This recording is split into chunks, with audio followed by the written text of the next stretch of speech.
Okay, I'm going to go ahead and get started because I think we got most of our usual suspects here, or at least a quorum.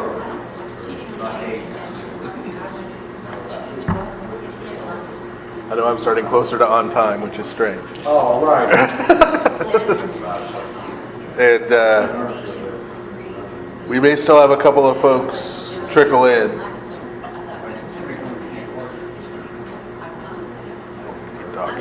But anyway, so when we get started here in a couple of minutes, that's okay. This will all be up on the internet.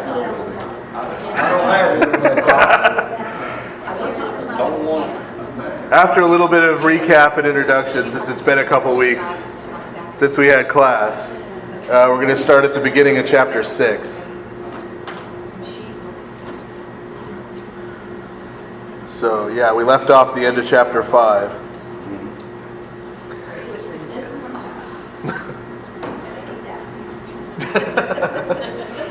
And so, since it's been a couple of weeks, since unfortunately we had the funeral, I will give a little introduction to catch us back up. We've been reading here the book of Daniel, obviously. And the portion we're in, Daniel is basically, the 12 chapters sort of have two main parts. Chapters 1 through 6 are stories, sort of narratives in different parts of Daniel's life and in the lives of his three friends, Hananiah, Mishael, and Azariah, or Shadrach, Meshach, and Abednego, the latter being their Babylonian names. And then chapters 7 through 12, which we're going to get into later this evening, are apocalyptic prophecy, sort of like some of the stuff we were reading in Ezekiel. So after chapter 6 tonight, things are going to get weird, is basically the short version of that. The second half, chapter 7 through 12, are recording visions, prophetic visions that Daniel had that are of an apocalyptic sort. And just to define again what apocalyptic means, apocalyptic doesn't necessarily mean referring to the end of the world. That's the way we think about it now. But what apocalyptic really means, it comes from the Greek word apocalypsis, which means revelation. It's actually the title, the Greek title of the book of Revelation is apocalypsis, and it's revealing the world from God's perspective. So this will involve, these visions will sometimes involve things that are in the past, from the perspective of the person having the vision, things that are going on at the time the person has the vision, and things that are going to happen in the future, sort of all together. It's sort of giving God's perspective on the events that are taking place for the benefit of his people. And so we'll see that as we go forward tonight. When we start in chapter 6, as we've seen, these stories sort of skip through the lives of Daniel and his three friends, starting when they were very young and first taken to Babylon. As we said, they were taken in the second deportation from Judah as young children. They were taken because they had the ability to read and write, and so they were sort of drafted by Nebuchadnezzar, the Babylonian emperor, into his civil service training program, essentially, to train them to work for the government, work for his government later on, because of their linguistic abilities. And we saw in chapter 1 how there was sort of a cut that you had to make in order to get there. And throughout the stories we've been reading, we've read stories that took place under Nebuchadnezzar, his son Belshazzar, in the story we just read in chapter 5, which ended, as you pointed out, with Belshazzar losing power and getting killed. At that point, Cyrus, who was the first emperor of the Persian Empire, conquered the Babylonian Empire, including Babylon. He was followed by his son briefly, and then by Darius, who was not really related, but who was a very ambitious general who disposed of the other claimants to the throne, and then placed himself there, and afterwards fabricated some genealogical data that he was Cyrus's, fifth cousin, kind of thing. When in reality, they don't seem to have been related. But so in chapter 6, when we pick up, this is going to be the last of our stories from Daniel's life proper, and it's going to take place while Darius is the emperor of Persia. So this is when Daniel is a very old man. We've come from, he was deported in around 595 BC. With Darius, we're probably around 510 BC. So he's probably at least in his late 80s, maybe his early 90s, when this is taking place. So we've sort of seen these incidents going all the way through his life from youth to old age. And then, as I said, after this story, we're going to get into the visionary material. And I'm going to come back to this when we get to it. But as I also mentioned in the first class in the long introduction, one of the oddities about the book of Daniel is that it's in two different languages. Chapter 1 and chapters 8 through 12 are in Hebrew originally, and chapters 2 through 7 are in Aramaic originally. And then we have 3 other stories, 2 of which we've already read. Susanna, that's tacked on at the beginning. The Song of the Three Youths, that's part of chapter 3. And then tacked on to the end is the story of Bel and the Dragon. These 3 other stories from Daniel's life that are originally in Greek. So we've got one book in 3 different languages. But we're going to come back to, once we get into we move from chapter 7 to chapter 8 and talk a little more about why there's 2 different languages there and why the switch. So that's a little tease. So unless anybody has any questions, we'll get started. Chapter 6, yeah. How do people live so long?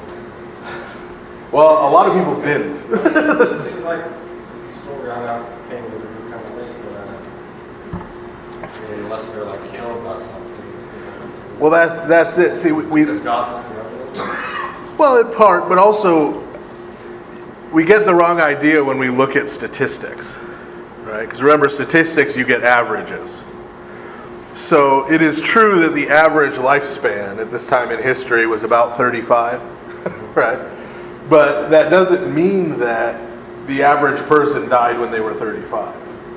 Right? You had a huge infant mortality rate. Right? And you had a huge rate of women dying in childbirth. And then you had people living to old age. So by and large, while it averages out to 35, most people either died in childhood or lived to fairly decent old age. And when you take the average, you add them all up and divide them by whatever, you come out around 35. But the truth was, if you could make it past childbirth and disease and all those things, if you could make it to 30 or 35, you were kind of set. You were probably okay, unless there was an invasion or war, that kind of thing. So yeah, the statistics are a little skewed, but there were plenty of people who lived to, and in the Middle Ages, et cetera, who lived to old age. It's just there was such a high infant mortality rate, and women dying in childbirth in particular were too big. That sort of skewed the whole average lower. So yeah, we're not used to that. We're not used to it. But even a couple generations ago, my great-grandparents, it was not uncommon in that generation for people to try to have 7 or 8 kids because 2 or 3 of them would die at some point in childhood, from disease or from whatever.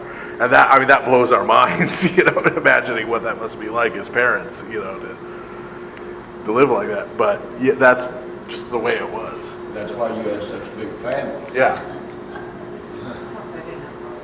1935, when the Social Security Act was passed, the median age with the male person living beyond 57 was unheard of, to speak of. So that's when they put the retirement age at 65. It was originally it was a tax on the poor people, Yeah. but now it's biting them back. So, any other questions? This chapter, it says now Darius is king, so we just skipped over the whole time Cyrus. Right, we skipped over that. Right, just like before that, remember, between chapter 4 and chapter 5, chapter 4, Nebuchadnezzar was still king. And then chapter 5, we skipped ahead to where his son was king and Daniel had been retired, put out to pasture and everything. Right, he had to kind of come back and Talk to him again. yeah, because the handwriting was on the wall. Yeah. Again. Okay, so chapter 6. Now Darius the Mede received the kingdom. He was 62 years old. It pleased Darius to set 120 governors over the kingdom, so they might be throughout his entire kingdom. So Darius is a Mede. The Persian Empire was actually made up of the Medes and the Persians. The Medes were a tribal group from the Zagros Mountains. That's between what's now Iraq and Iran. They were very skilled soldiers and mercenaries. They fought for a lot of different people, but they weren't very good at conquering places and governing them. That wasn't where they excelled. The Persians, on the other hand, were very good at that. So the Medes and the Persians kind of grouped together, right, formed this alliance, and that is what, under Cyrus, produced the Persian Empire. Right? So they had very well-trained horsemen. That was mainly cavalry forces, and so they were able to conquer all the way from India all the way to Palestine at this point. And later on under Xerxes, if you've ever seen 300, they went and attacked Greece. They went all the way up into Greece. They went and attacked Egypt. So the Persian Empire at this point in history ruled pretty much the whole world they knew about, or was trying to. They were fighting at the edges of it. So, and the 120 governors, their title was, this is actually in the old King James, they were called satraps. So they divvied up the territory into 120 separate little provinces, each with its own governor. And most of those provinces were carried over under the Greeks and under the Romans. So for example, after Cyrus let the Jews start to return to Palestine, they created the province of Judea. And Judea was there all through the Greek period, all the way through the Roman period, into the New Testament. Judea is the name of that area. So this division that it's talking about endured for a long, long time of these provinces. Verse 3, he also set 3 administrators above these, one of whom was Daniel, so the governors might give account to them, that the king might not be troubled. So he's got this huge empire, right? He's got too much to manage on his own, so he's got 120 governors. He divides those 120 into 3 regions, puts one person in charge of each of the 3 regions, tells them, okay, you manage the day-to-day stuff, right? So that I don't have to worry about it. I'll plan wars and for their territorial expansion and that kind of thing. You guys focus on the day-to-day things. Verse 4, but Daniel excelled beyond them because there was an excellent spirit in him, and the king set him over his entire kingdom. The administrators and governors sought to find some charge against Daniel, but they could find no charge or wrongdoing or fault against him because he was faithful. Then the administrators said, we will find nothing against Daniel unless we find it in the laws of his God. So Daniel does better than the other 2, so he gets promoted over the top of them. Right? And as you might imagine, that makes him pretty unpopular with the with the other two guys and with the satraps beneath them. And so they try to find something where they can get Daniel ousted. Daniel's a good guy. He's loyal, he's faithful, he's doing his job well. They can't find anything, but they say, well, he follows this weird God, right? He has these weird Jewish customs. They're not our normal Persian customs. We've talked before about the Persian religion, at this time Zoroastrianism, where they have sacred fires, where they worship Ahura Mazda. And they basically believe in two different gods. There's a god Ahura Mazda, and then there's Ahura Mazda's shadow. It's sort of like an evil god. And so they have in their religion the idea that you have to maintain this balance between good and evil. And crucial to doing that are these three sacred fires that have to be kept burning. They also didn't believe that the human body had any value. They believed that people were spirits imprisoned inside human bodies. And so this was considered bizarre by everyone else. But instead of burying people, they would just lay their bodies out to be eaten by animals on purpose. And the Greeks and the Romans and the Egyptians all thought this was crazy, but that was the Persian way of doing things. So the Persians have this one culture and religion, and the Jews obviously have a very different one. So they say, okay, well, Daniel's following this other god and these other traditions. Maybe we could find some way to snag him up that way.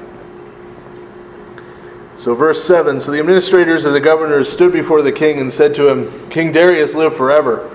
All the commanders, governors, the highest officials, and the regional officers have consulted together to establish a royal statute and a firm decree that whoever petitions any god or man for 30 days, except for you, O king, shall be cast into the den of lions.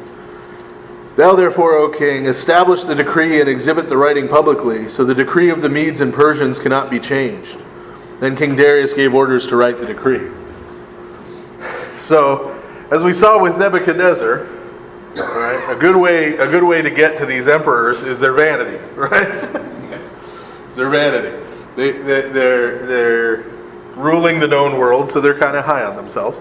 So the officials come to him and say, "Hey, king, how about we have a month where we don't worship any other gods."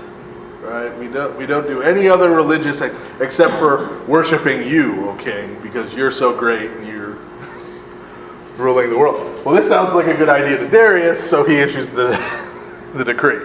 Right? So he says, so let it be written, so let it be done. Decree is issued.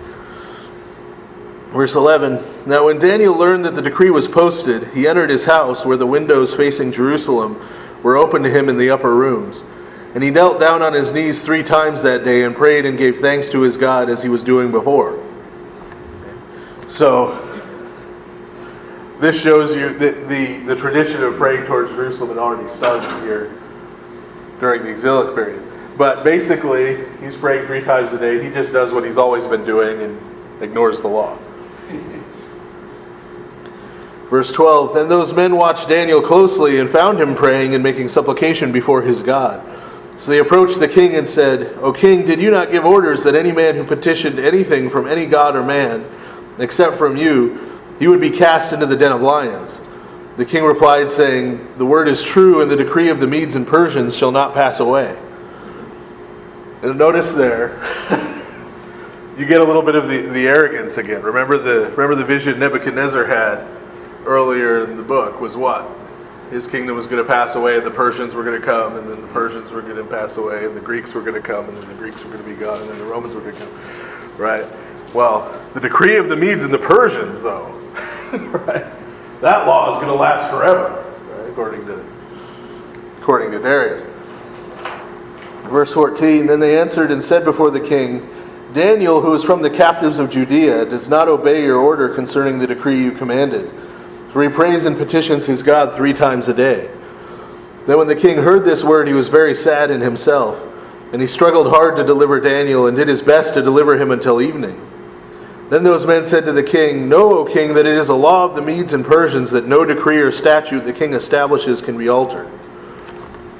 So to Darius's credit, he doesn't want to do it, right? Because he respects Daniel.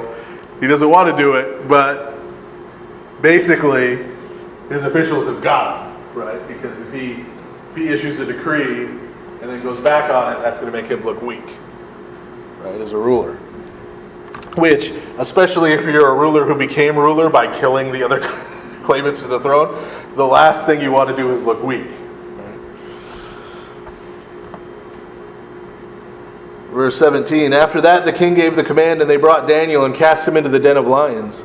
But the king said to Daniel, "Your God whom you serve continually, he will deliver you." Then they brought a stone and placed it over the mouth of the den, and the king sealed it with his ring and with the ring of his nobles, so the matter concerning Daniel might not be changed. The king then went to his house and spent the night without his evening meal, for they brought no meats to him, and his sleep departed from him. Now God shut the mouths of the lions, and they did not trouble Daniel. So they go, and not only do they throw him in with the lions, they seal him in with the lions.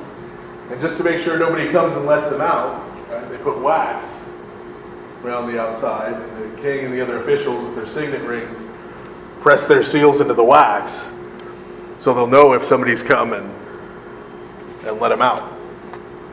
Okay. Verse 20, then the king arose early in the morning at daybreak and went in haste to the den of lions. As he approached the den, he cried with a loud voice, "Daniel, servant of the living God, has your God, whom you serve continually, been able to deliver you from the mouth of the lions?"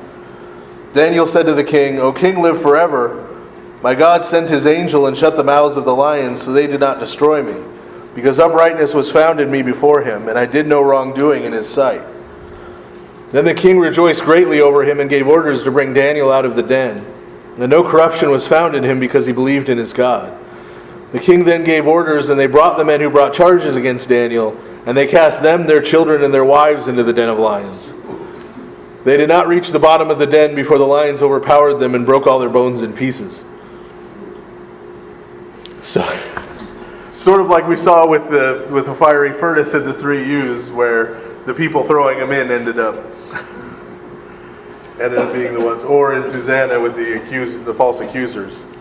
I have to admit, I don't like the part about the That was the deal back then. Well, yeah, that's especially in the laws of the Medes and the Persians, because you dying was one thing, right? But if you didn't leave an heir to carry on your family name and your legacy, right, that was sort of the definition of being cut off and cursed. So that was the threat if you brought a false accusation against somebody, is that whatever punishment that person would have gotten when you brought the false accusation, that not only falls on you, but that falls on you and your lineage. Your lineage. Right. Now notice that's not God's law, that's the Persian law. but yeah, so that's what happened. Now, a couple interesting things about this story. One, you might have noticed a little similarity to something with the whole sealing of the den. They roll a stone in front of the cave, put a seal on it.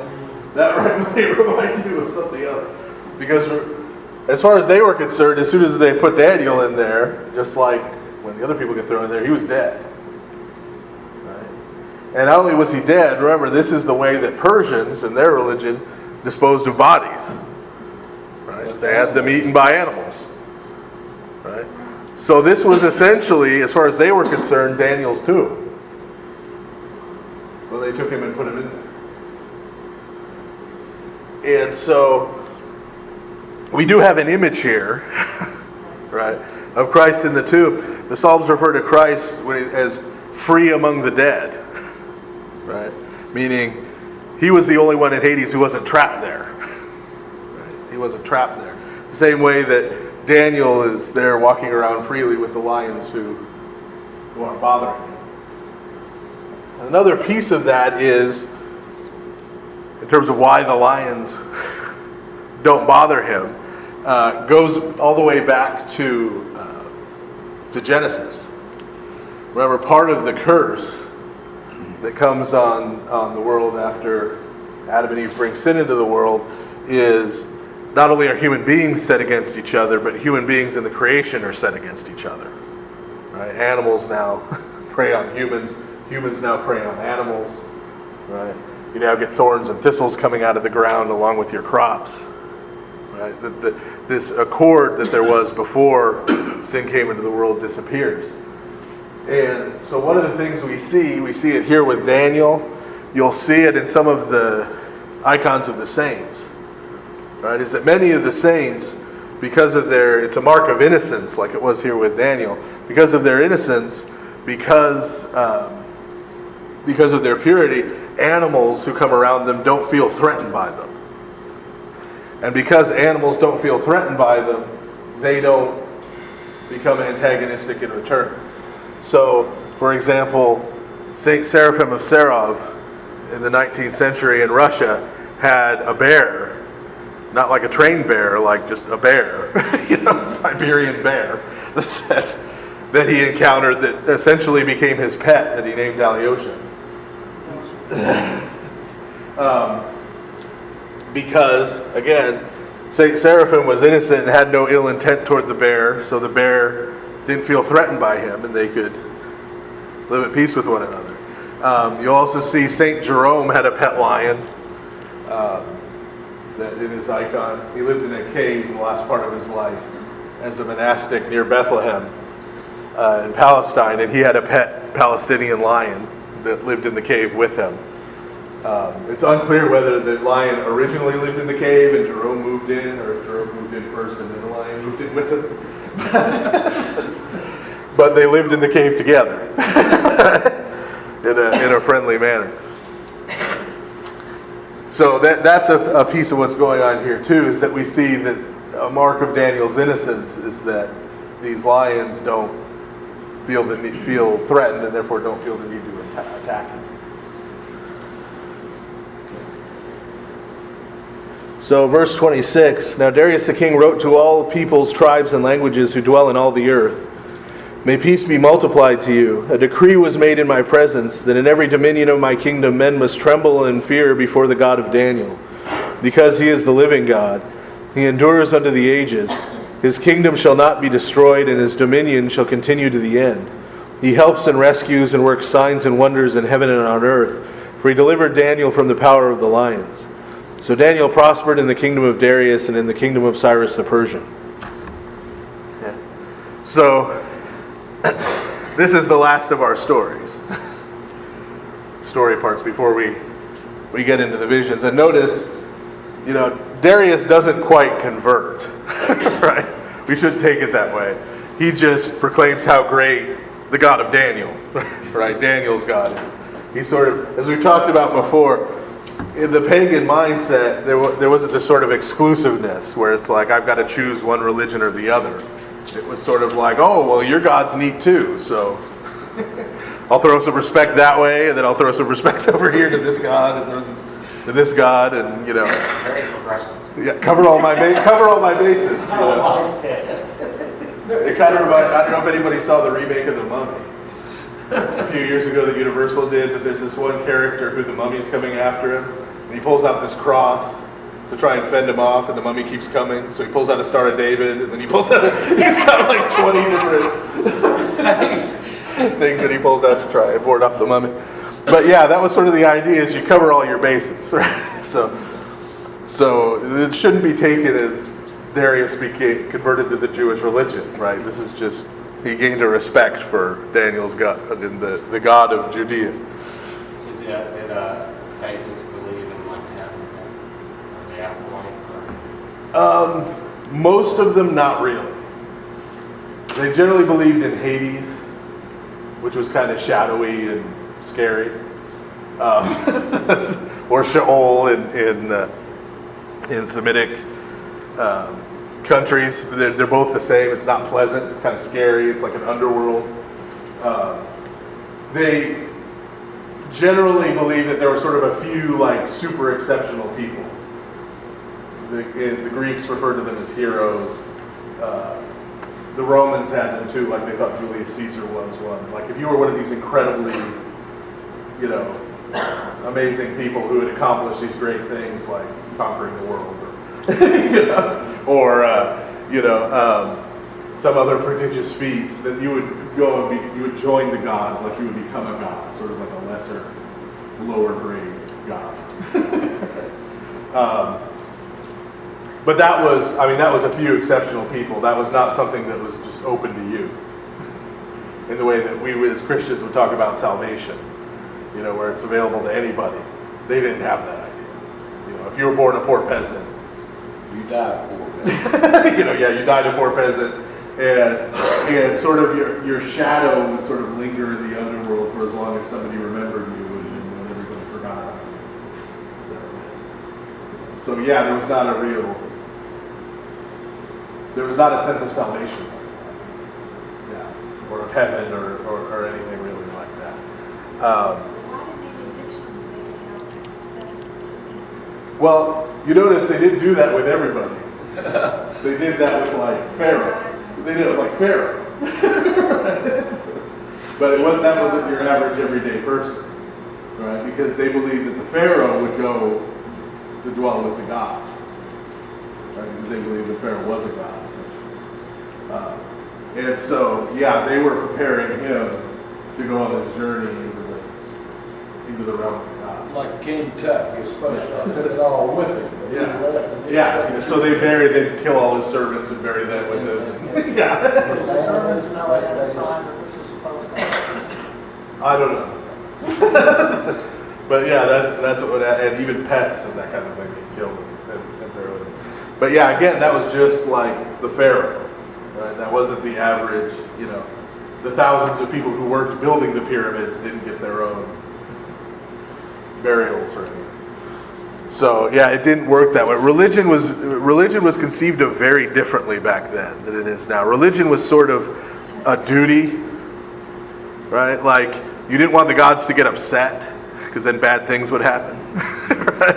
And so it was sort of just part of your duty to, okay, well, we've got to do this, right, to make sure this God is happy, and this other to make sure this God is happy, and this other to make sure this God is happy. Or if you had some specific thing, like you wanted somebody to fall in love with you, right? Like you go to the Aphrodite or Venus's temple and make a sacrifice there to try to get her to get the person to fall in love with you, or things like that. But it was really just this sense of we need to keep duty and keep the social order together. It wasn't there was no concept of love, like, I love Zeus and Zeus loves me. There was nothing like that, like we have in Christianity. And there's no concept of anyone having a relationship with any of the gods, or even the gods really caring what human beings were doing. And they didn't even really have any connection between religion and morality, for the most part. Morality was morality, and religion was religion.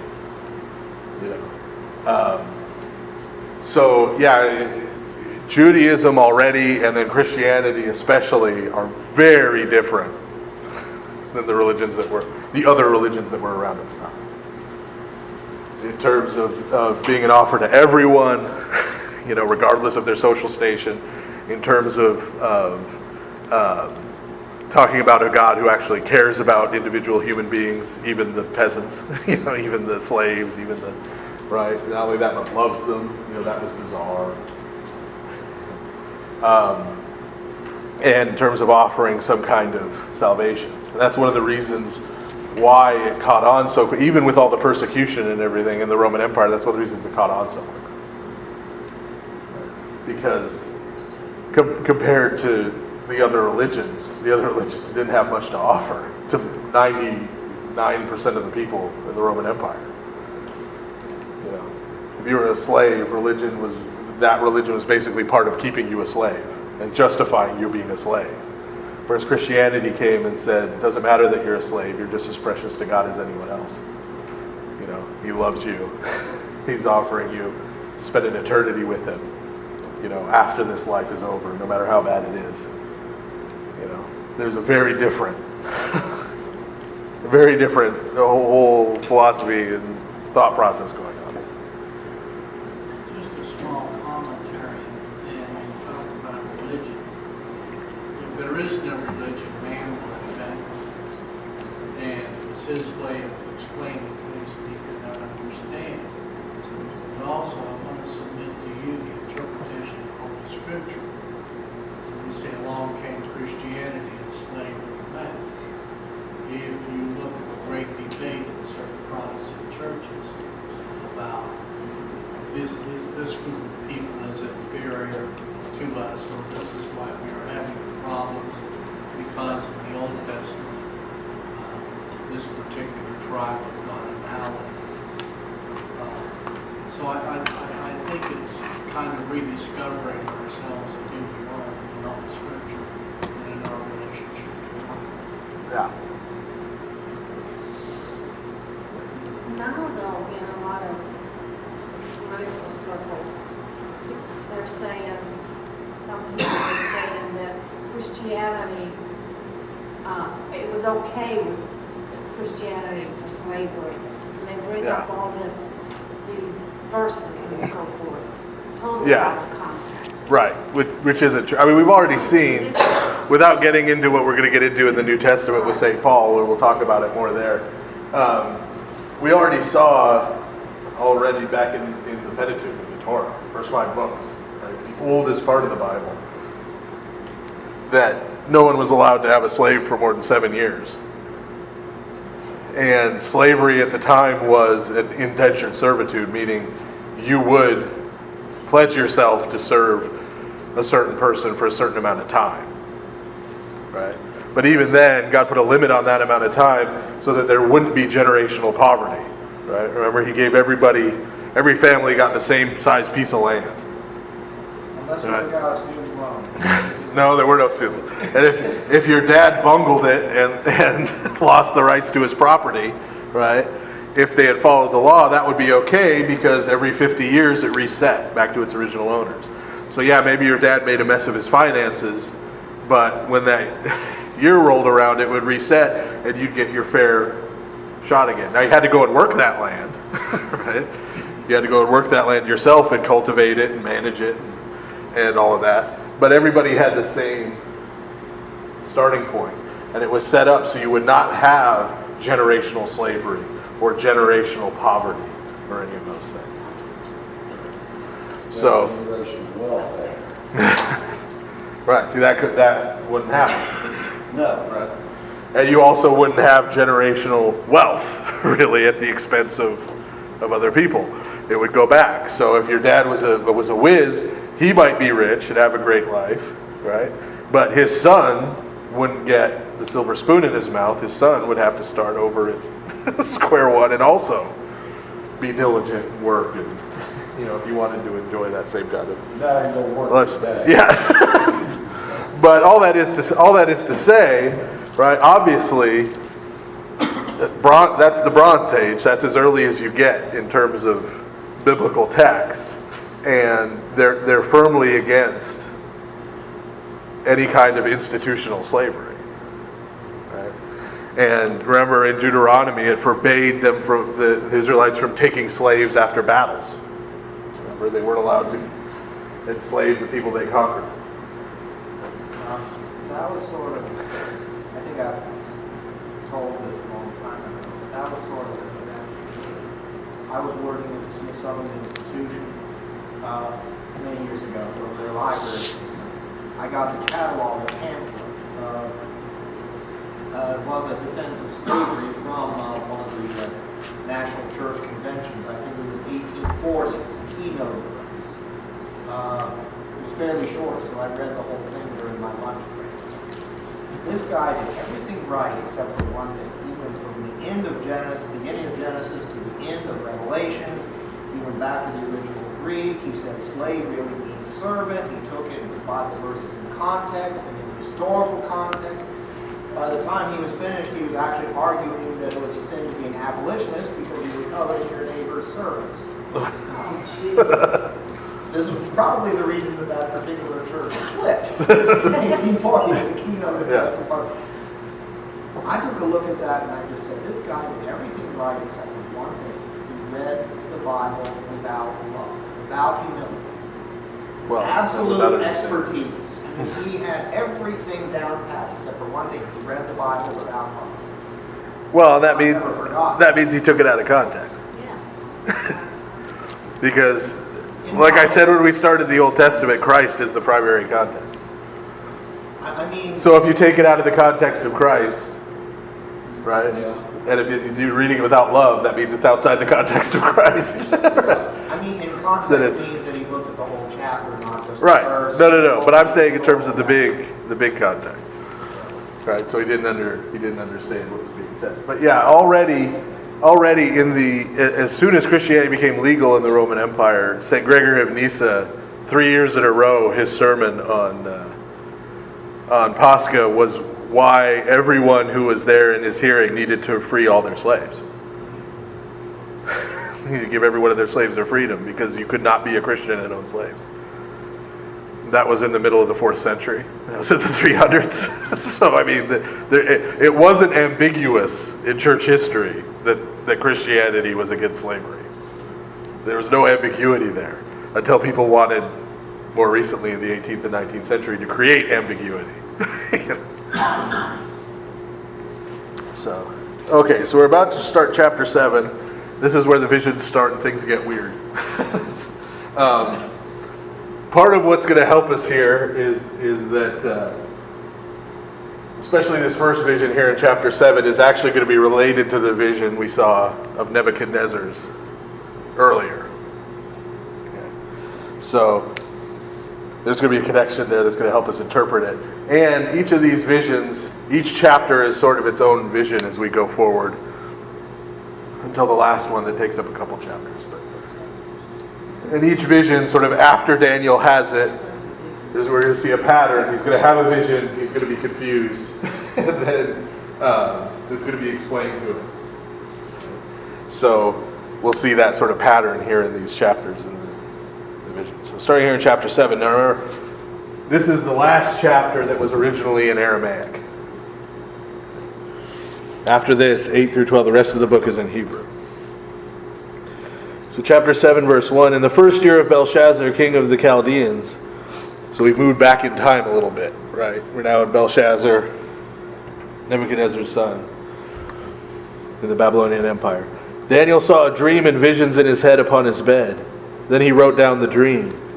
I, Daniel, looked on in my vision in the night, and behold, the 4 winds of heaven blew violently upon the great sea. Then 4 large beasts came up from the sea, each different from the other. Okay. So the Great Sea at this time in history is the Mediterranean. It's the Mediterranean. Because that was sort of the biggest sea they knew about. Okay, so the 4 winds, north, south, east, and west, are all blowing. The water is choppy. Right? And now we're going to have these 4 beasts are going to come up out of the water. Verse 3, then 4 large beasts came up from the sea, each different from the other. The first was like a lioness, and it had wings like an eagle.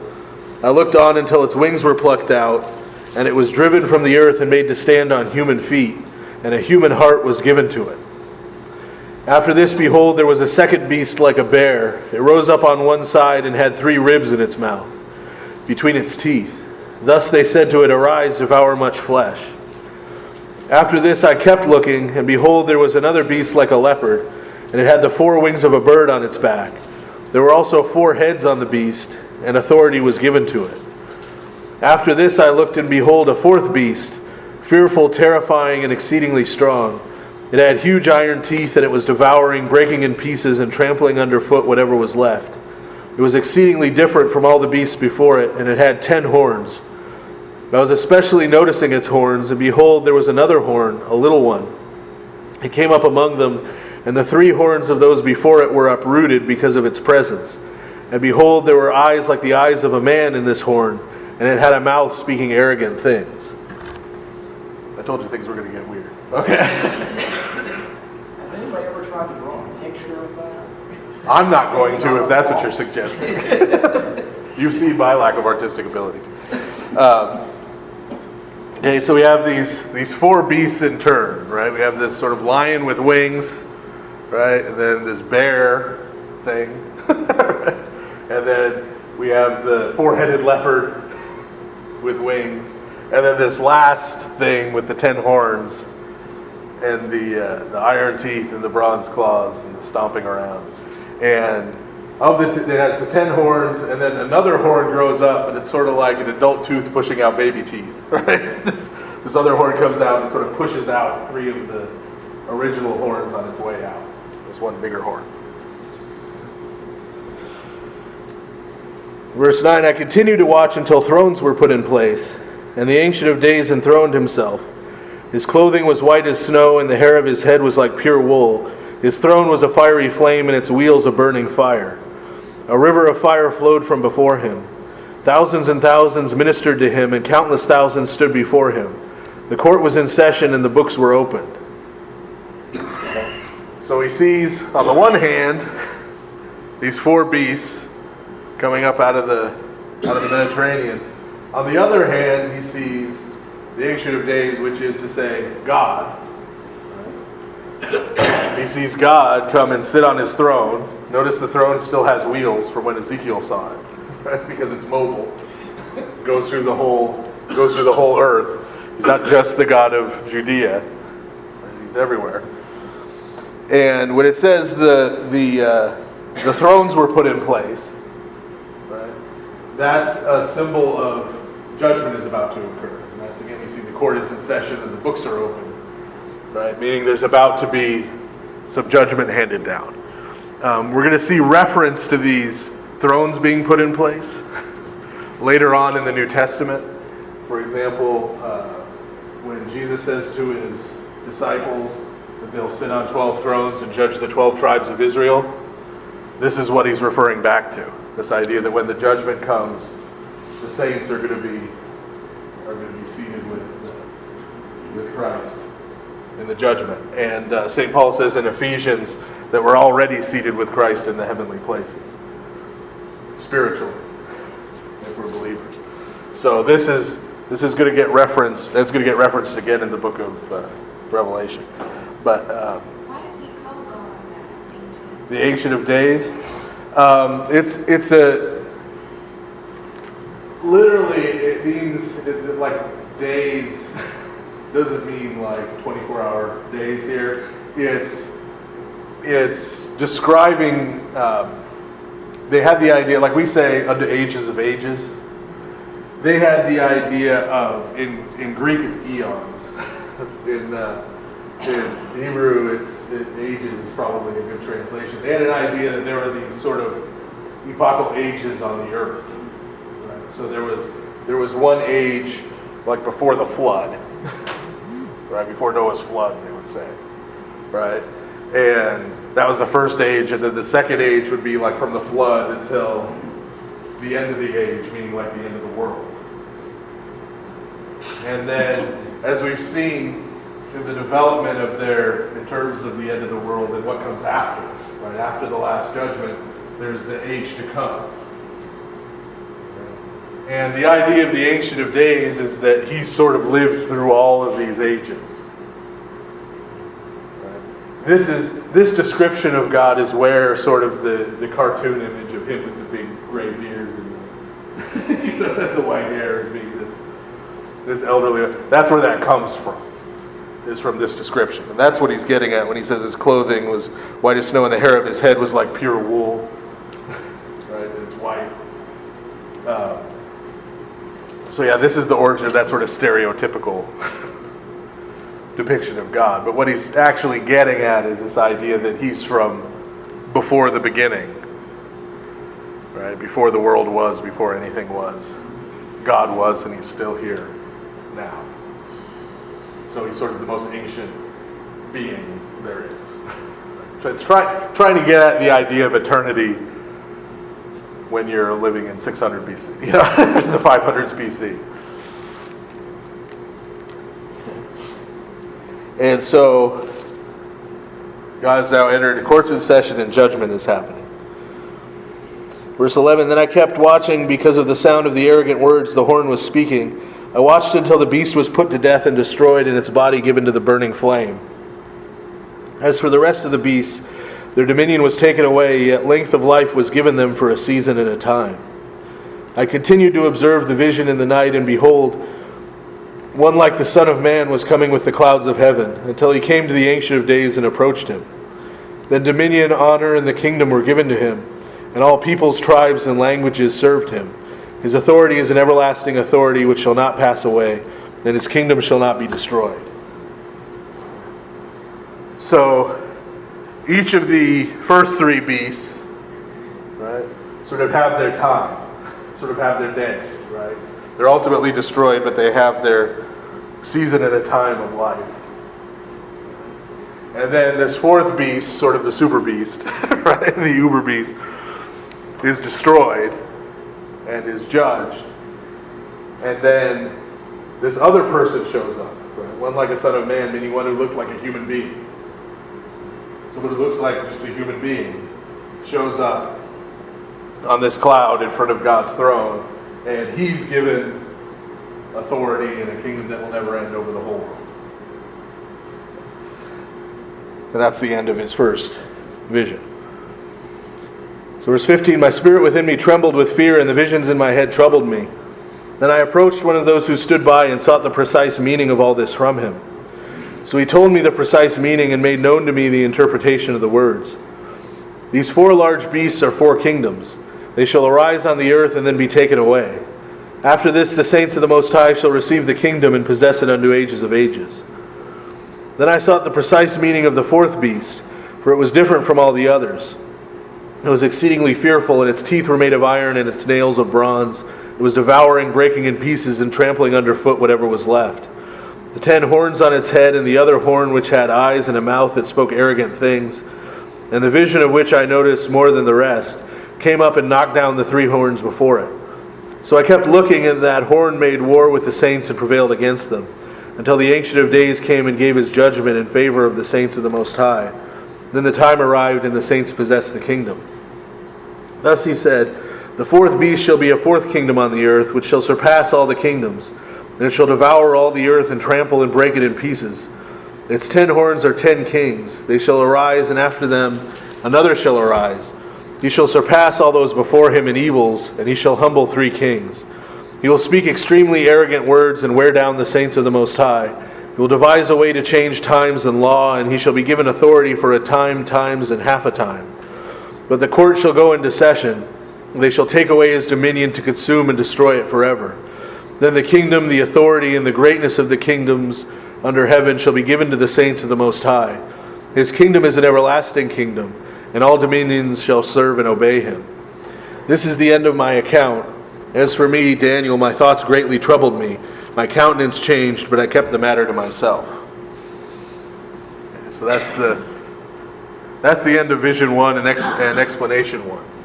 So to go through it in a little more detail, right? He gets told these beasts are kingdoms that are going to come upon the earth. So you get a sort of similar to that dream Nebuchadnezzar had with the statue with the different pieces.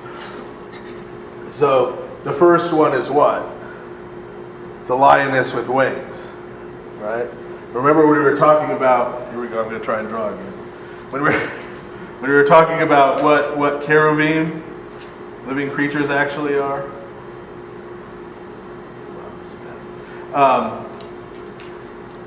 We talked about how even though we think of cherubs as being little babies with wings flying around, that's not what they originally were. That they were sort of these guys you see in Babylonian art.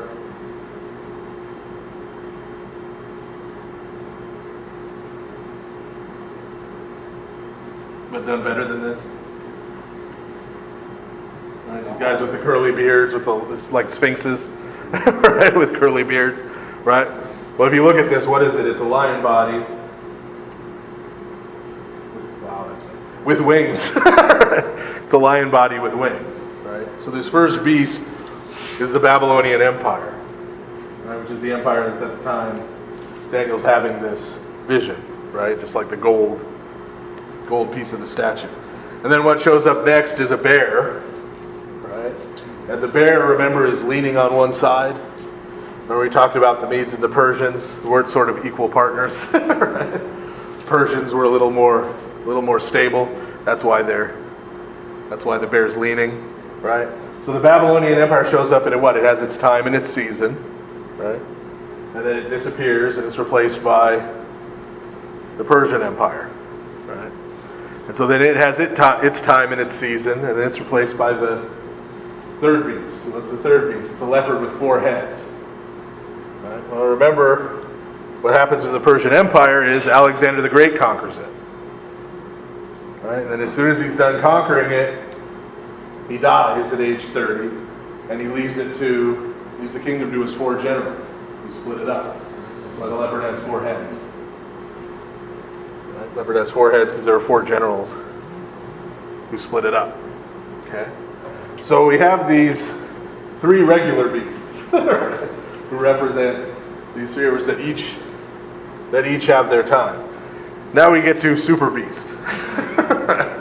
Super Beast, who's sort of a combo platter of all of them, but meaner and worse, and just destroys everything.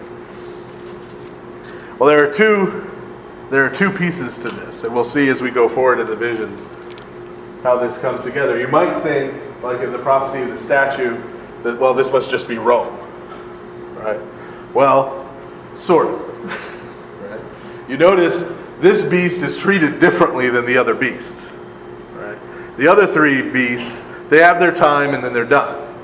Right? This beast gets singled out, judged by God, killed, the body gets burned and destroyed, right?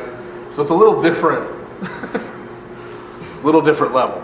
So this last beast represents, remember when we're talking about apocalyptic, we're talking about God's perspective on the broad sweep of history, right?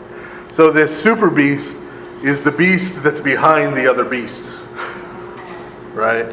This super beast is sort of the embodiment of all of sort of human government, human evil that sets itself up and exalts itself, in the place of God, right?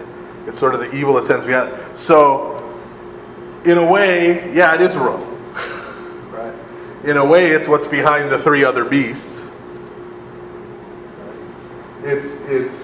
And after Rome, it's various other nations, right, that set themselves up opposed to God, right? And we see its ultimate fate here at the end is that it gets judged by God and destroyed and replaced with Christ's kingdom, right? Daniel doesn't quite understand it. He just sees someone who looks like a human being coming and being given God's authority and his power to rule over the whole earth, right? But this is part of why Christ refers to himself as the Son of Man, right? As he's connecting himself back to this prophetic vision. Right? And he'll say, when the Son of Man comes in the clouds of glory, well, this is the clouds, right? When he's talking about that, he's talking about the judgment. He's talking about the judgment that Daniel foresaw here. Right? And so the purpose of this vision is ultimately very similar to the vision that was given to Nebuchadnezzar. Right? Remember, the point is, these kingdoms in this world come and go. They come and go, one follows another. They all think they're glorious and great and wonderful and will last forever. And they don't, right? But ultimately, not only they, but the evil power that stands behind them, right? The power of death, the power of violence, the power that they use against people, that is going to ultimately be judged and destroyed by God in the future. So now a couple more details I left out when I was talking about the first beast. You notice the first beast starts out as a beast, and then it walks on 2 legs and receives a human heart. Remember what happened to Nebuchadnezzar the last time we saw him?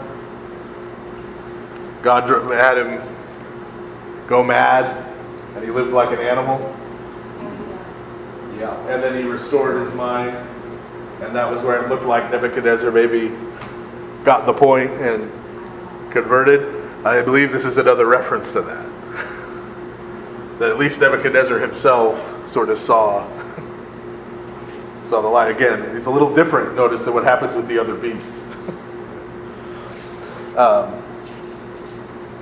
then the last piece of this, and this is to hang on to for a couple more chapters, is notice that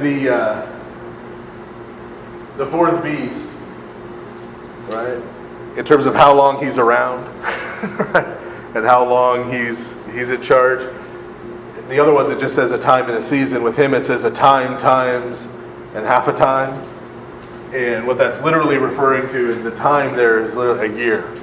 It's a year, 2 years, and half a year. So it's 3.5 years.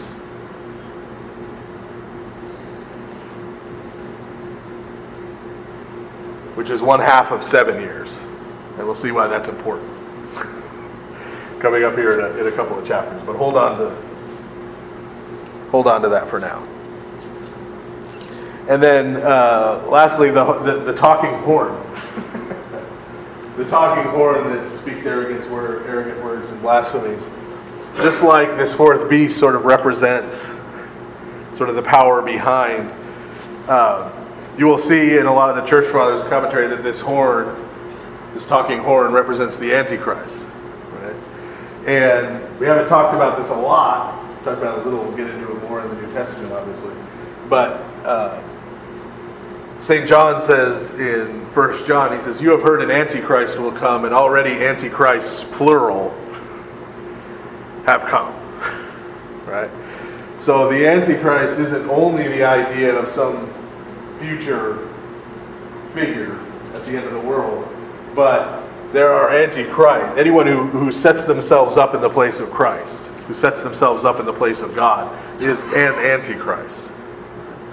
And so the little blasphemous horn, right, represents all of those figures all the way through history. So if you say, well, is this Nero, the Roman emperor who set himself up as a god?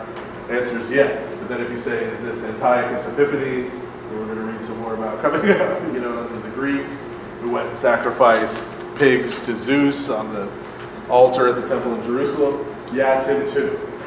Right? It's him too. It's all of these rulers who set themselves up and claim to be God, right, and who make war against God's people. Right? It's all of them. Okay. So now we've reached the end of the part of the book that is in Aramaic. Rest of the book's in Hebrew. Here's what I'm going to suggest in terms of the significance of that. Aramaic was, at this time in history, the primary trade language. There were people who spoke Aramaic all the way from in Egypt. We have letters in Aramaic. In what's now Turkey, in Asia Minor, we have letters in Aramaic. All the way to what's now Pakistan and India. And everywhere in between. There were people who spoke Aramaic. It was sort of the international trade language at this point in history, right? Because obviously everybody had their own local language, but if you were Egyptian, you weren't going to learn Hindi, right? Or Sanskrit, right? Wasn't going to happen. You couldn't learn all those languages along these caravan routes. And so Aramaic, being a Semitic language, sort of became the central trade language. It's sort of like, to a certain extent, English is today in terms of doing international business. If you're in Europe doing business with people from all different countries, they're probably going to be primarily speaking English in the meeting so that everybody is on the same page rather than their local languages. Well, this time it was Aramaic. Meaning, this part of the book, chapters 2 through 7, was accessible to anybody. Anybody educated in reading and writing, at least, in the Persian Empire, and later in the Greek Empire. Anybody who was educated in reading and writing in that whole part of the world could pick it up and read chapters 2 through 7. And read basically from the issues with Nebuchadnezzar, claiming to be God and his maybe conversion, right, through to this last vision.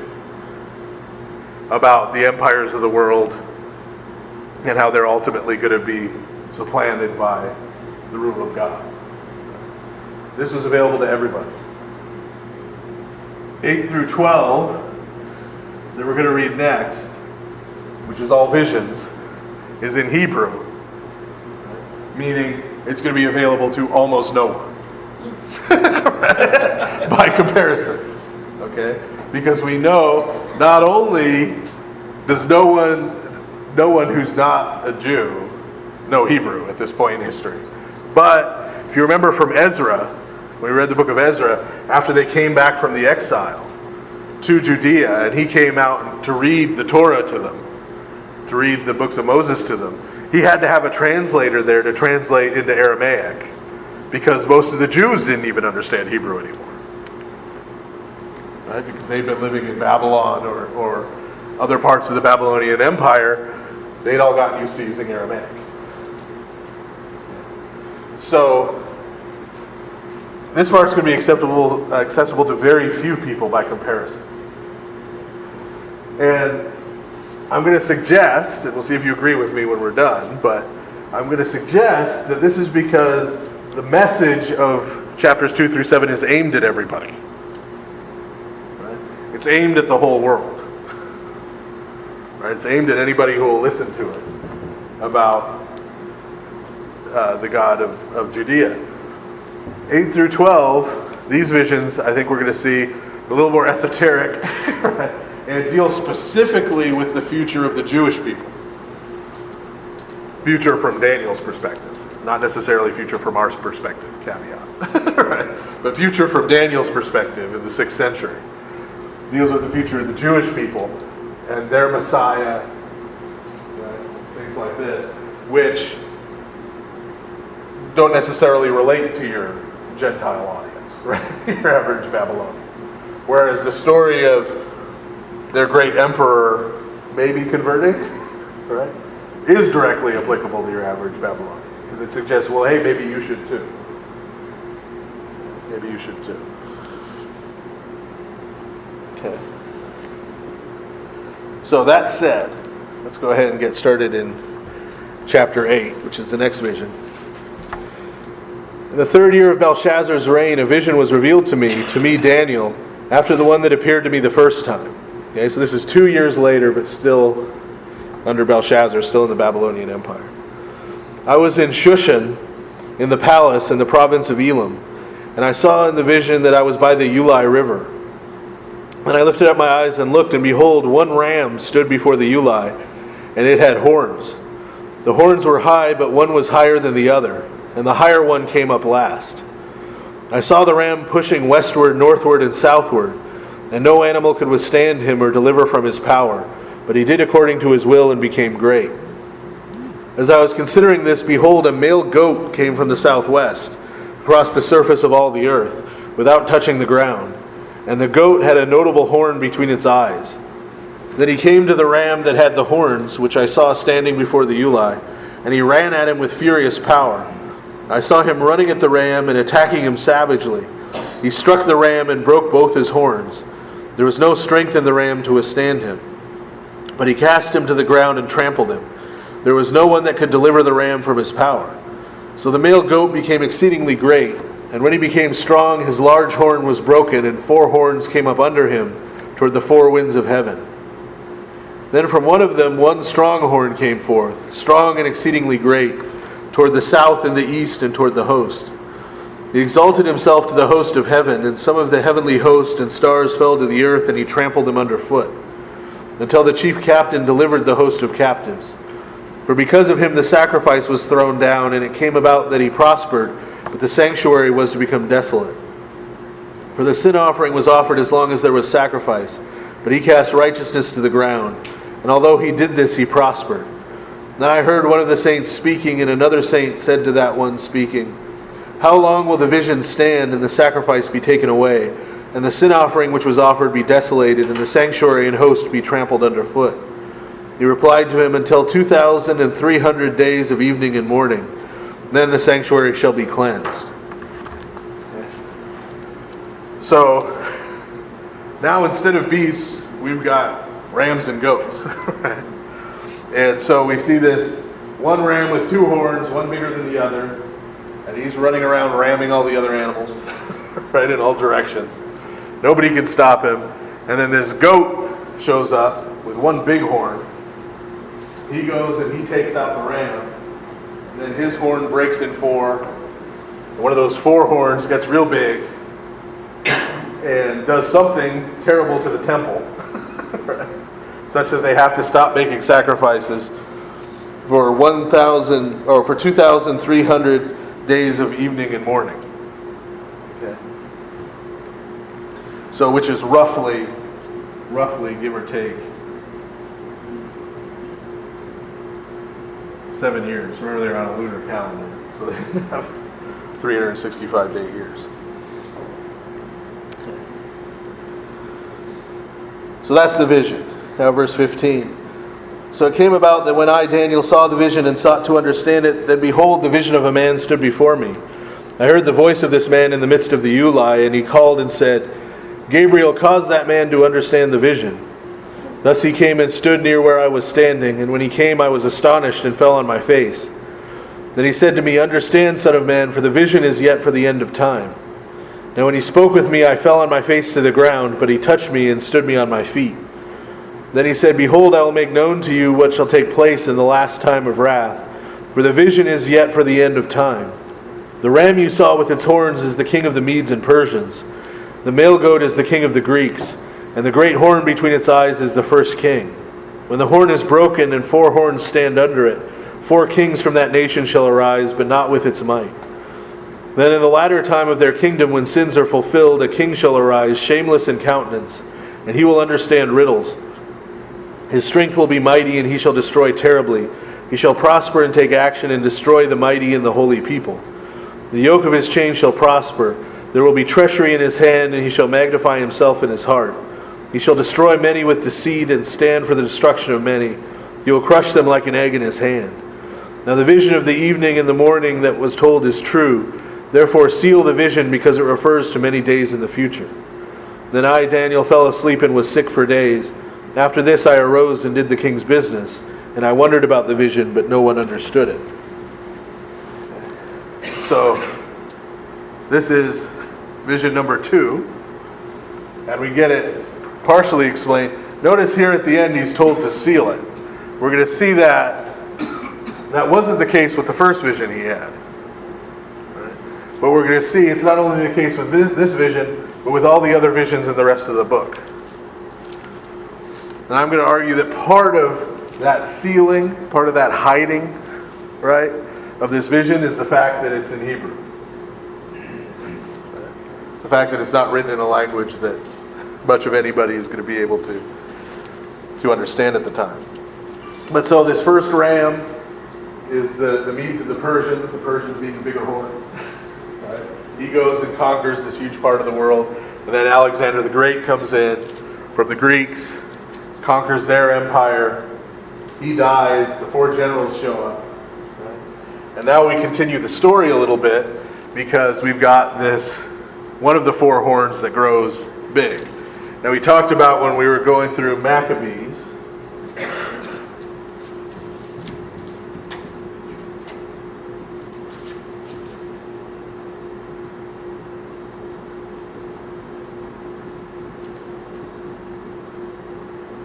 After Alexander the Great died, his 4 generals split up what he had conquered into 4 big territories.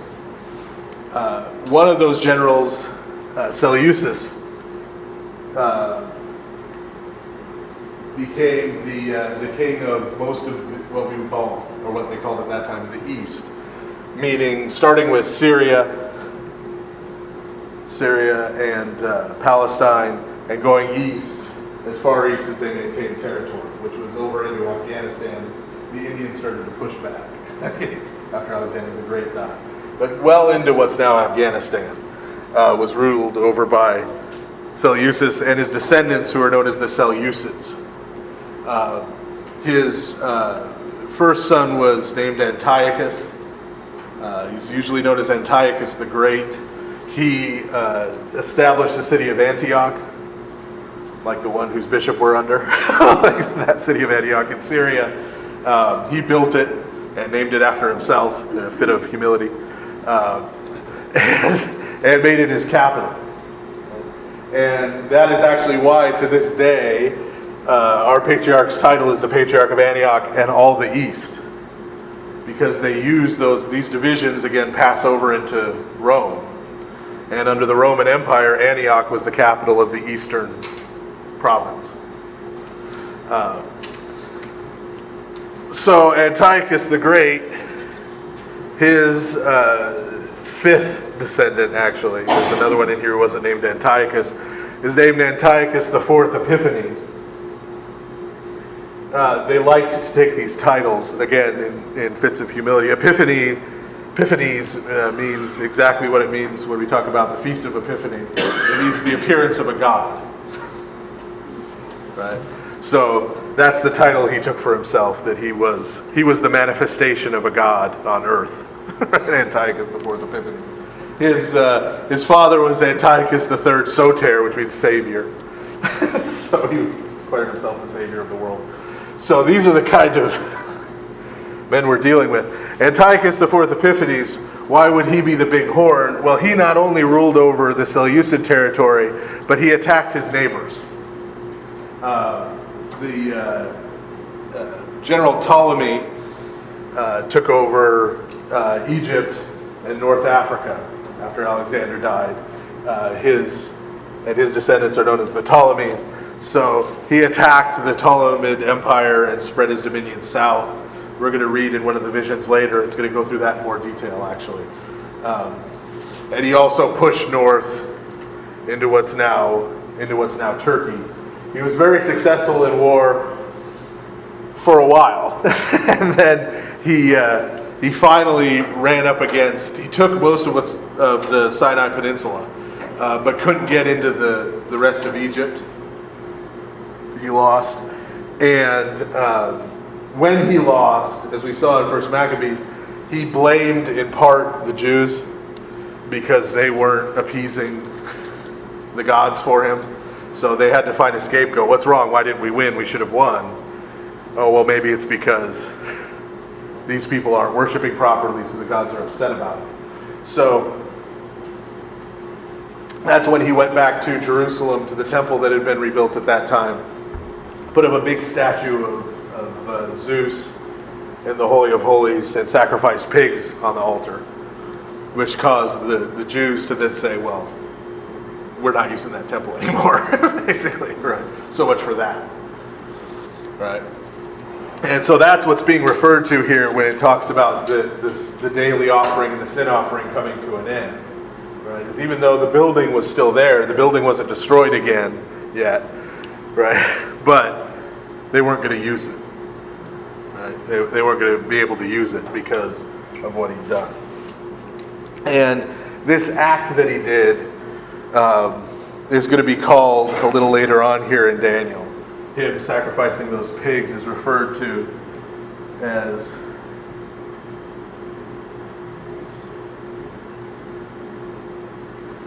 the abomination of desolation.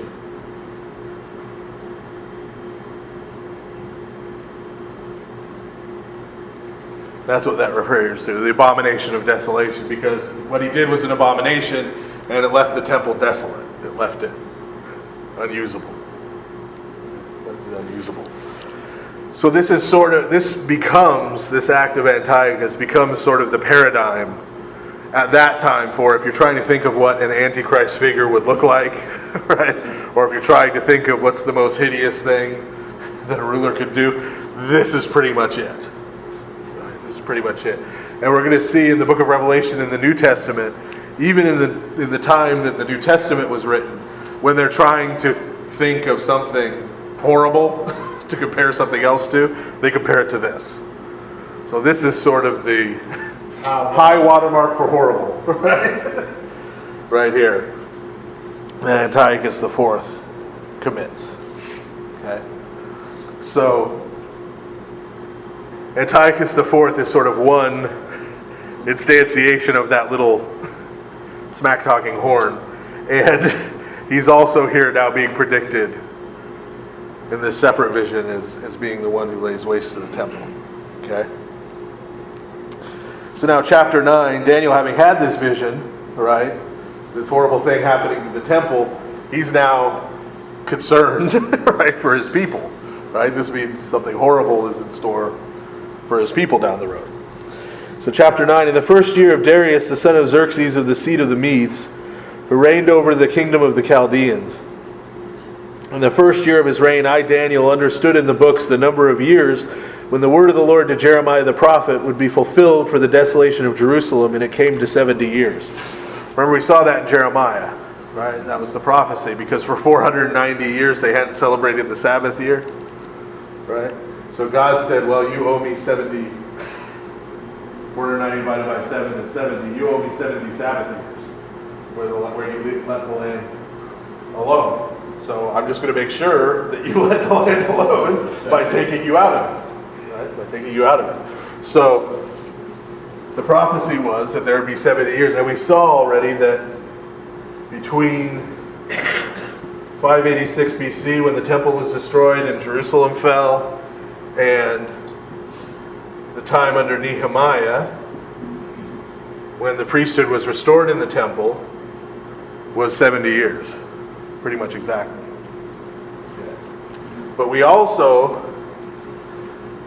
remember, we talked about how we saw there were all these prophecies about the end of the exile, right? That God would return to his sanctuary. And when they rebuilt the temple, rededicated it, remember that didn't happen. Right? There was no rush of wind, there was no presence of God, there was no, he still wasn't there. And remember, there were these prophecies that at the end of the exile, God's people would be gathered from all over the world. Right? Well, Daniel's still living over the Persian Empire, and there's Jews living in Egypt, and there's Jews, they're still scattered all over the place.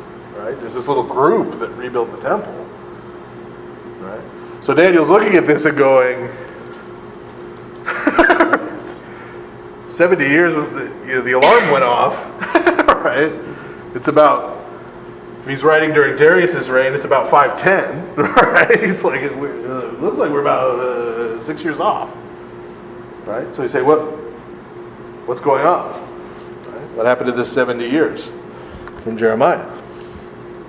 So verse 3, then I set my face toward the Lord God to seek him in prayer and supplication with fasting, sackcloth, and ashes. So I prayed to the Lord my God and made confession.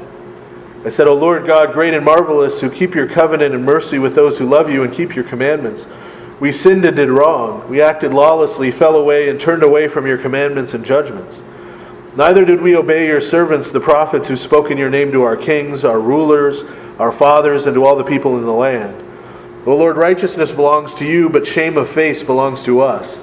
As it is today, to the men of Judah, to those who dwell in Jerusalem, and to all Israel, those near and far in all the earth, wherever you scattered them in their faithlessness, by which they rejected you. O Lord, shame of face belongs to us, our kings, our rulers, and to our fathers who sinned against you.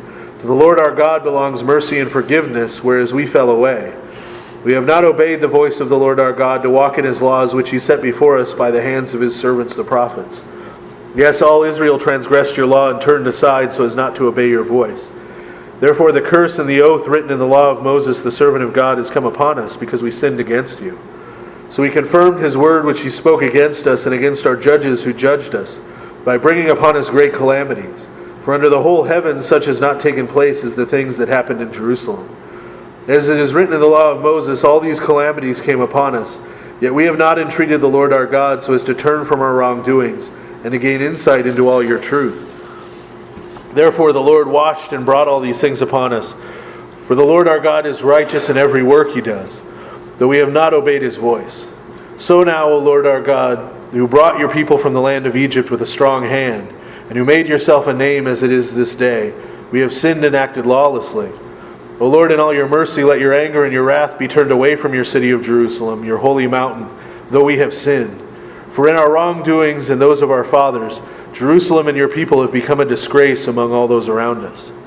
So now, O Lord our God, listen to the prayers of your servant and his supplications, and cause your face to shine on your sanctuary, which is deserted because of you, O Lord. O my God, incline your ear and hear, open your eyes and see our destruction and that of your city, in which your name is called upon. For not on the basis of our righteous deeds do we bring our prayer for mercy before you, but on the basis of your abundant mercy. O Lord, hear, O Lord, forgive, O Lord, give heed and act. Do not delay for your sake, O my God, for your city and your people are called by your name. So notice here, Daniel sees this prophecy in Jeremiah. He looks and he says, well, it doesn't look like this came true. So what does he conclude the problem is? Right. Whose? The Jews. His. Right? His. He doesn't sit there and say, geez, God, you made a promise and you aren't keeping it. Right? You said it would be 70 years and it's 76. What's up? Right? Right? He doesn't accuse God of being faithless. He doesn't accuse God of not keeping his promises. He says, well, if he hasn't come back, it must be because we still haven't learned our lesson and still haven't repented even after 70 years of exile. Right? Now think about something else. This is chapter 9 in the book of Daniel. We saw a pretty good span of his life in Susanna in chapters 1 through 7. Okay? Would you describe Daniel as a lawbreaker? No. Right? I mean, that's sort of been the whole point all along, right? Is that even when threatened with death, he kept the law. He kept the faith, right? Even with threat with death. So, if anybody is righteous out of the Jews that are left, it's Daniel. Right? Remember in Ezekiel, God even sort of said that. Remember when he said to Jerusalem, he said, even if Job and Daniel and right, were there praying for you, I still would. Yeah. Right? He's sort of acknowledging there. Daniel's about as righteous as you get as a human being. Right? But that's not the attitude that Daniel takes. Right? The exact opposite.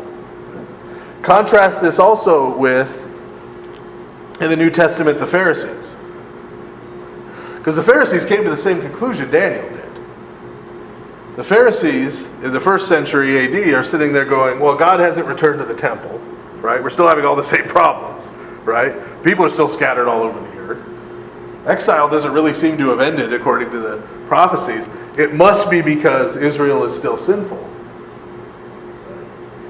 But they don't take the step of going, therefore I need to repent. Right? They look at themselves and say, well, I'm doing pretty good. It must be all these other screw-ups. Right? It must be all these other Jews, right? These tax collectors, these other sinners, right? Running around here in Jerusalem. There's so many of them not keeping the law, right? That must be what's keeping God away. So I need to go out and get more people to become good Pharisees like me, right? And then we need to get rid of the rest of these people one way or the other, right? And then God will come back to us righteous people, right?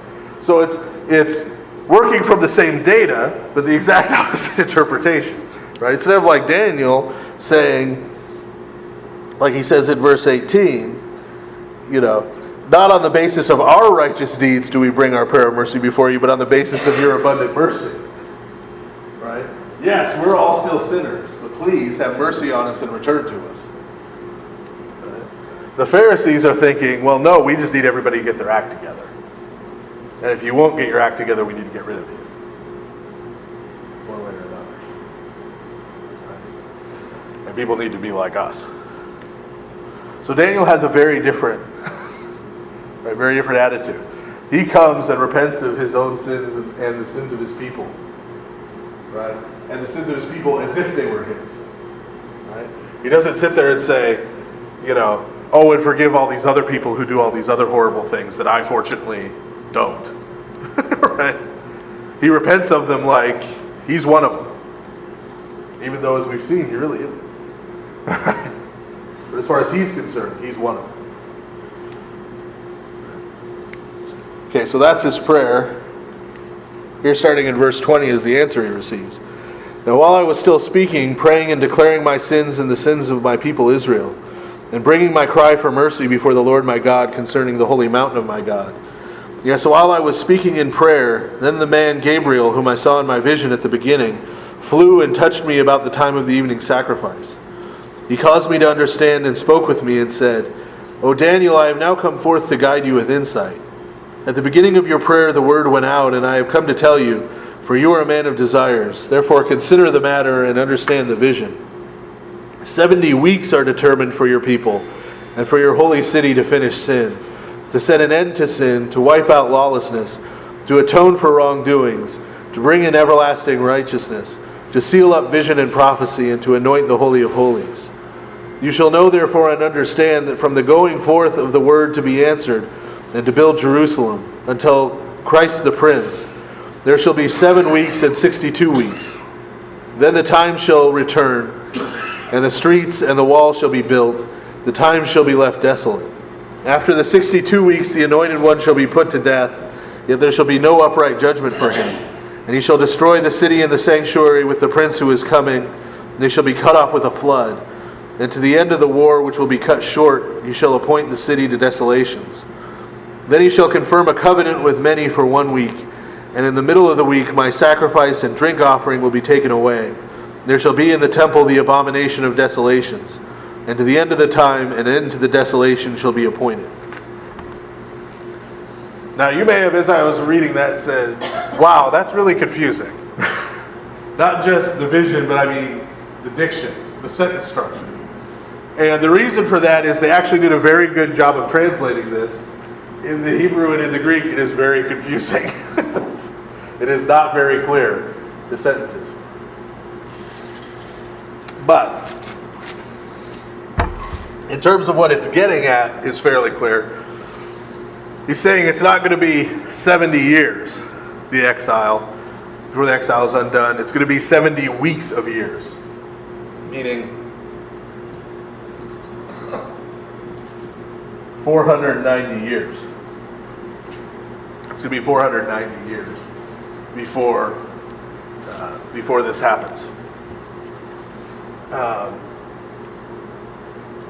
And he says, in the midst of the week, right, that the abomination that causes desolation is going to come. And then after the end of these 70 weeks of years, right, after this 490 years, then the Messiah is going to come. Right? The Messiah is going to be killed. The sanctuary is going to be destroyed, and the city is going to be trampled upon by the Gentiles. Okay? As I said in the original introduction to Daniel, the latest this could possibly have been written is around 200 BC.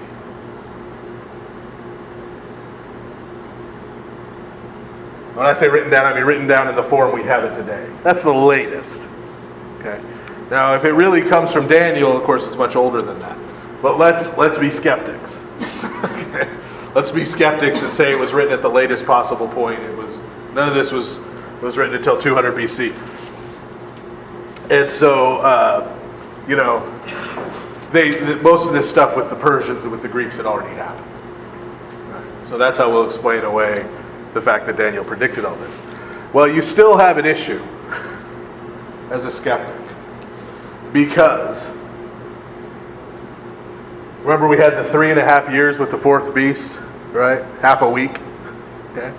And we have here at the midpoint of the week the abomination that causes desolation. Okay? Antiochus the fourth Epiphanes did what he did for sure. There is no doubt. This is absolute dating. No one disagrees. In 175 BC. Beyond a shadow of a doubt. 175 BC. So that at least had not happened yet when the book of Daniel was written. Number one. But more importantly,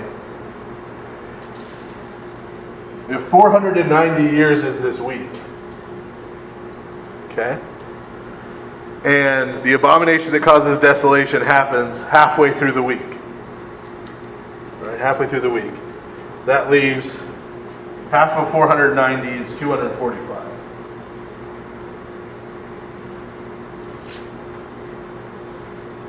Okay? 245 years is half of that. Okay? Halfway through the week, abomination of desolation. Other half of the week, and then what happens? The Messiah comes, the Messiah is killed, the sanctuary, meaning the temple, is destroyed, the city is trodden down by Gentiles. If you add 245 to 175 BC, you get 70 AD, the year the Roman Emperor Titus destroyed the temple in Jerusalem.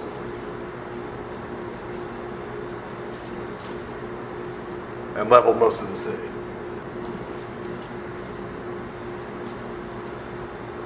So, no matter how skeptical you want to be about the book of Daniel, no matter how late you want to say it was written, okay, at least 270 years before it happened, it predicted exactly when the Romans were going to destroy the temple. Right? After the Messiah came and was killed. Okay. And this prophecy in Daniel, I'm not the first person to interpret it this way, right? They understood it this way in the first century AD. That's why in Jesus' time in the New Testament, there were people showing up claiming to be the Messiah, because they were doing this same math, right? And saying in the first century, this is the time the Messiah is supposed to show up. And this is part of what led to the different Jewish revolts and the people coming and claiming to be the Messiah. Ultimately, the Bar Kokhba rebellion between 128 AD and 132 AD was sort of the tail end of this. Bar Kokhba was the last person to set himself up as the Messiah. And he got the entire city of Jerusalem wiped out by the Romans, completely wiped off the map. They built another city on top of it. But so, Daniel here in this vision, and in its interpretation for Gabriel, tells us exactly when we could expect the Messiah to come, that he's going to die, and that in response, the temple's going to be destroyed, and the city's going to be overrun by the Gentiles. And it's incontrovertible. There's no argument that he said this at the latest in 200. Okay. So, I think this is where we're going to stop for the week. We'll come back and probably finish up next week. And then, if that goes as planned, then we'll be starting the New Testament the week after the dinner.